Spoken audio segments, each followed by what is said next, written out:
बड़े सौभाग्य की बात है कि आपके मंच पर, इस आईपा के मंच पर आने का मुझे ये अवसर प्राप्त हुआ। इसके लिए आपके इस आईपा मंच को मैं बहुत बहुत धन्यवाद देता हूँ कि आपने मुझे इस जगह पे अपने स्टूडियो में मौका दिया। इसके लिए बहुत बहुत धन्यवाद। शिक्षा का स्तर इतना नीचे है हमारे जो क्षेत्र में कि बहुत से लोग उस पर निगाह नहीं दे पाते हैं। जो ज़मीनी स्तर पर जो लोग निगाह नहीं दे पाते हैं उस पर भी हम लोग नज़र रखें। नमस्कार, आईपा मंच के सभी दर्शकों को मेरा नमस्कार। आईपा यानी all India progressive politics association जिस प्रकार से विकासशील राजनीति समेत क्षेत्र में समस्या और उसकी विकास की बात को लेकर के बात करने वाला एकमात्र मंच आईपा मंच। ऐसे में जिस प्रकार से विकासशील राजनीति मतलब जो देश को विकास की तरफ ले जाए और उसको लेकर के आज हम चर्चा करते हैं। जन सेवा समिति के कोषाध्यक्ष हमारे साथ मौजूद हैं।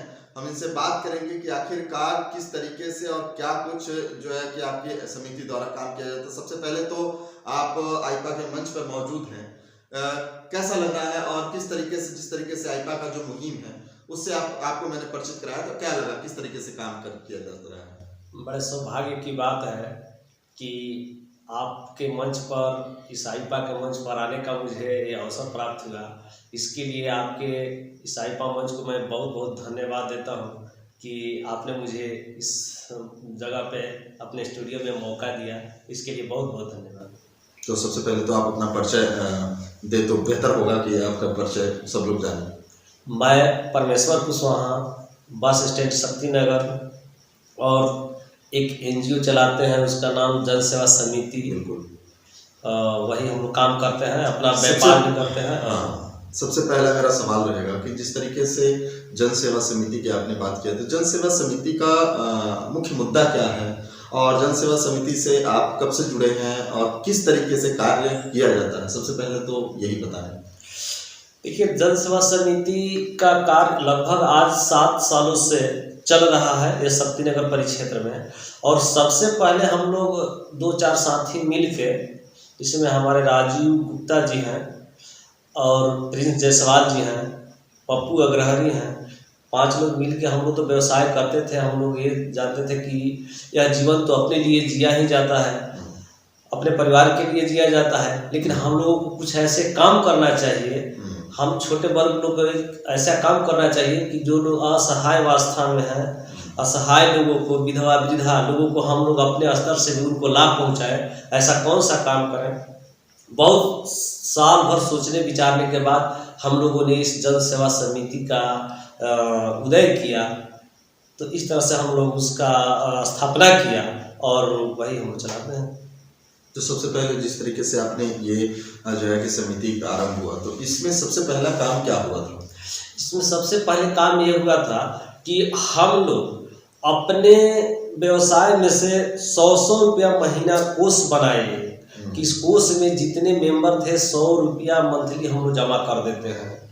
वो असहाय के नाम पर एक दान स्वरूप, ऐसी उससे जो इकट्ठा होता है उससे हम लोग अपने क्षेत्र के लोगों को, जो लोग जिसे ठंड में कपकपा रहे होते हैं, उसी पैसे से कंबल खरीदते हैं हम लोग और कंबल डोर टू डोर जाके हम लोग वितरण करते हैं। और कोई गिर पड़ गया राही बटोही, उनको भी हम लोग मतलब उसमें से मदद करके उनकी मरहम पट्टी का काम करते हैं। तो जिस तरीके से ये कोविड का एक काफ़ी भयावह दौर चल रहा था, कोविड के दौरान किस तरीके से क्या कुछ था, आप लोग क्या काम कर रहे थे? कोविड के दौरान हम लोग का इस तरह से कार्य चला कि अपने क्षेत्र में ये था कि जो लोग थोड़ा सा असहाय अवस्था में थे उनके घर हम लोग राशन, दाल, आलू एक किट बनाए थे और टोटल किट लगभग 15 केजी के समथिंग था। और जो उस टाइप के लोग थे उनके घर जा के हम लोग पहुंचाते थे और इस क्षेत्र में लगभग हर जगह जाके पूछ के हम लोग सहायता किए। और ये था कि कोई भूखा न मतलब सोने पाए। इस पूरे जोर के साथ में ये संगठन धीरे धीरे इतना मजबूत हो गई है कि उतना संभालने की जो शक्ति थी पूरे जोर के साथ हम लोगों ने इसमें लगा रहा। और यहाँ पे जो डॉक्टर लोग हैं जो छोटे स्तर पे जो देखभाल करते हैं, उनको भी जाके हम लोग वो हेल्प करते थे कि नहीं डॉक्टर साहब जो भी थोड़ा बहुत लगेगा आप जरूर मतलब काम करिए, मतलब इन लोग को इलाज करिए, और हम लोग आपको भी जैसे कि सैनिटाइजर देना हुआ और डिस्टेंसिंग का बात बताते थे, और इस तरह से हम लोग पब्लिक में हेल्प किए। तो जिस तरीके से ये आपने बताया, तो सबसे मुख्य चीजें आती हैं कि यहाँ पर जो मुख्य समस्या, जिस तरीके से एनजीओ जो आपकी जन सेवा समिति है वो क्षेत्र में इस तरीके काम करती है, तो यहाँ पे मुख्य समस्याएं आपको क्या समझ में आई थी? देखिए, मुख्य समस्या इसमें तो ये है कि हम लोग के आंखों के सामने बहुत से लोग ऐसे हैं कि ठंडियों में कपकपाते थे, गर्मियों में जैसे कि प्याऊ की कमी होने की वजह से बहुत से लोग मतलब पानी खोलते रहते थे, तो इस तरह से हम लोग मतलब देखते थे। दूसरी बात कि अभी उस पर हम लोग काम कर रहे हैं, जो शिक्षा का स्तर इतना नीचे है हमारे जो क्षेत्र में कि बहुत से लोग उस पर निगाह नहीं दे पाते हैं। जो जमीनी स्तर पर जो लोग निगाह नहीं दे पाते हैं उस पर भी हम लोग नज़र रखें, ये मुख्य बिंदु हम लोग का वो रहता है कि आज बहुत से लड़के, जैसे कि हमारे क्षेत्र में राजकिशन है, भवानी नगर है, कुछ बलिया नाला के क्षेत्र पड़ता है, तो ऐसे ऐसे जगहों में जाके हम लोग वैसे परिवार को चयनित करते हैं और वैसे कुछ बच्चों को और शिक्षा के क्षेत्र से जोड़ के और इस जगह को हम लोग आगे ले जाने का कार्य करने में लगे हैं। अभी कोविड की ये तीसरी लहर है, दूसरी लहर के क्या हालात थे, किस तरीके से फिर दूसरे लहर में आप लोगों ने क्या काम किया था? दूसरी लहर की हाल तो बहुत ही भयावह और ख़राब हो गया था, जिस तरह से लोगों में बहुत ज़्यादा जाने मतलब जा रही थी जिस तरह से, लेकिन उसमें भी हम लोगों ने पूरी जोर से लग के और उस स्थिति में भी हम लोगों ने लोगों तक राशन पहुंचाने का काम किया और इस तरह से हम लोग हेल्प किए। तीसरी लहर भी चल रही है और इस दौरान ये भी देखा जा रहा है कि कड़ाके की ठंड पड़ रही है, तो इस दौरान अभी क्या कुछ आपकी तरफ से सहयोग किया जा रहा है? कड़ाके की ठंड में हम लोग कंबल का पूरा व्यवस्था है और जो ज़रूरतमंद है हमारे पास कंबल आज भी अवेलेबल है, और जैसे भी पता चलता है किसी के माध्यम से A to Z क्षेत्र के कोई सा भी आदमी अगर हम लोगों तक मैसेज पहुंचा दे कि ये आदमी अगर परेशान है, उसके पास ठंड से कपकपा रहा है, तो आज भी हमारे पास कंबल है और तुरंत जाके हमारी टीम वहाँ जाके उसको पहुँचाती है। और रही बात तीसरी लहर की, तो हमारी जो संस्था है इतनी मजबूत स्थिति में है कि हम लोग को जानकारी जैसे भी मिल जाएगा, जहाँ हम नहीं पहुँच पाते हैं A to Z कोई पर्सन अगर हम लोग को बता दे कि उस आदमी को खाने पीने का उसी तरह से कष्ट है, हमारे यहाँ से राहत सामग्री तुरंत पहुँच जाएगी और कुछ मान लीजिए कि मेडिकल सुविधा वो भी पहुँच जाएगी। हम लोग इस तरह से कई लोगों को जान भी बचाया है और आगे भी भविष्य में हो सकता है कि करते रहेंगे। कोषाध्यक्ष की एक अहम भूमिका देखी जाती है, तो ऐसे में जिस तरीके से आपको जो ये पद दिया गया था, तो किस तरीके से क्या लगा कि किस तरह उस समय मन में शंका रहा होगा कि हम ये निर्वाह कर पाएंगे, कैसे करेंगे, क्या था?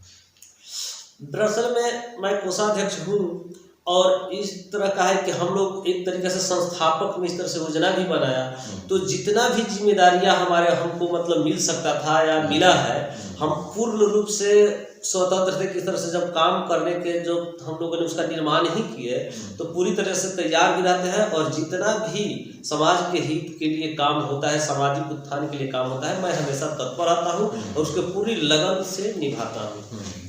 तो जिस तमाम बातें आपने बताई और साथ ही साथ जिस तरीके से ये देखा जा रहा है कि 2022 का चुनाव नज़दीक है, तो 2022 के चुनाव को लेकर के जनता में अभी किस तरीके से क्या कुछ चीज़ें चल रही हैं और जो यहाँ पर जमीनी मुद्दे हैं, यहाँ की मुख्य समस्याएं, उसको लेकर के क्या कुछ समिति की तरफ से किस प्रकार से देखा जा रहा है? देखिए, समिति की बात जो है, तो समिति एक ऐसा चीज़ है कि जिसमें पार्टी की कोई महत्व नहीं दिया जाता है, हर पार्टी के लोग उसमें हैं, इसलिए पार्टिकल बात तो समिति में नहीं होती है। अगर मुझसे अगर आप व्यक्तिगत पूछना चाहते हैं तो मैं उससे हट के बात करता हूँ, उससे हट के आपको बताता हूँ कि मैं अगर राजनीति की बात है तो मैं एक बाजार के व्यवसायी हूँ, एक दुकानदार हूँ, और मैं अब पार्टी की बात करता हूँ तो यहाँ के जो आप मुद्दे के बारे में पूछा, तो यहाँ के मूलभूत है कि जो सरकारी स्कूलों का कंडीशन है बहुत ही खराब है। उस पर कोई सी पार्टियां ये नहीं देखने जाती है कि स्कूल के जो टीचर हैं समय से आ रहे हैं कि नहीं आ रहे हैं, उनसे कोई लेना देना नहीं है। जो कि मूलभूत जो सुविधा है जो एक परिवार को स्वयं को आगे बढ़ा सकता है, उस पर ये किसी पॉलिटिकल पार्टी का कभी भी नज़र नहीं रहा। ये जा के हम लोग देखे हैं, अनुभव किए हैं। रही बात दूसरी स्वास्थ्य की, तो स्वास्थ्य की बात है तो चिकित्सा की बात इतनी बदतर है कि हम लोगों ने ये देखा कि यहाँ पे